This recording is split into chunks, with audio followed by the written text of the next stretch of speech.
So hello guys, এখন বাজে রাত্রি 3টে। সো ওয়েট, আমি আমার বুনুকে দেখাচ্ছি, মানে লিটারালি ঘুমাচ্ছে। দেখো গাইজ, দেখো ঘুমাচ্ছে, মানে আমি এরকম এভাবেই রেখে দিয়েছিলাম, আমি জাস্ট এডিট করছিলাম। আমি গড, আমার মুখ, সরি। তো যাই হোক, কী হচ্ছে আমি জানি না। লিটারালি প্রথমবার, মানে দেখো প্রায় আলু ফুটে গেছে, বাজে 3:30 রাত্রি। তো কী বলবো, মাই গড, এত আলু ফোটে না, বাট জানি না কেন। তো বাইকে এবার ডাকা যাচ্ছে। ওঠ, এ আমি ডাকতেও পারছি না, এখন 3:30 বাজে। এক সেকেন্ড, জানি না। তো ওঠ, এই পাহি কিছু বলছিল, স্বপ্ন দেখেছে কি সেটা আমি জানি না। ওই ওঠ না, দেখো গাইস উঠে যায়।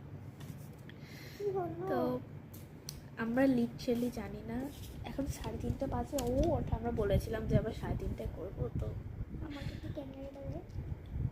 এই দেখুন গাইস, ও বলছে আমাদেরকে ক্যামেরাটা দে, মানে ও ঘুমাচ্ছিল লিটারালি। কেউ নেই এই ঘরে, কেউ নেই আমাকে ছাড়া, আমার আর ওকে ছাড়া কেউ নেই ঘরটাতে, শুধুমাত্র এখন এসি চালিয়েছি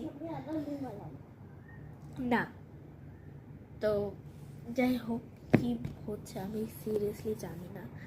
আমার মা বাবা, ওর মা বাবা, আমাদের বাড়িতে একটা ফাংশন ছিল, তার জন্য সবাই নিচে ঘুমাচ্ছে। আমরা জেদ করে বলেছি আমরা ওপরে ঘুমাবো, তাও আবার একা।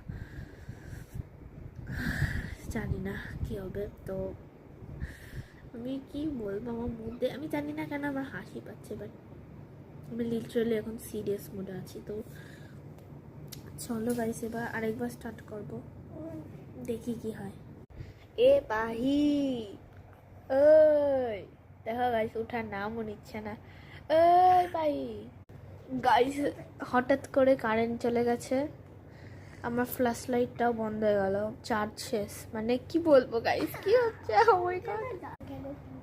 সো গাইস, আমার এত ভয় লাগছে না, মানে আমার ফ্ল্যাশ লাইটটা কোথায় গেল, দাঁড়াও গাইস। তো গাইস, এখন 4টে বাজে আর ও আমাকে ডাকলো। আমি আর পারছি না, আমার ঘুমে আর চোখ তখন কালো হয়ে গেছে, আমি পারছি না। তো ফ্ল্যাশ লাইটটাও অফ হয়ে গেছে, আর চার্লি কি বাবার মাথার চার্লি জানি না। চলো দেখি ফ্ল্যাশ লাইটটা অন করতে পারি। তো গাইস, পাওয়ার ব্যাংকটা আমি এখন দিব চার্জ। চলো 5 মিনিট পর দেখা হচ্ছে, মানে 10 মিনিট, যতটা টাইম লাগবে চার্জ হতে ততক্ষণ। তো আমরা আবার নেক্সট পার্টি যাচ্ছি। তো বাই।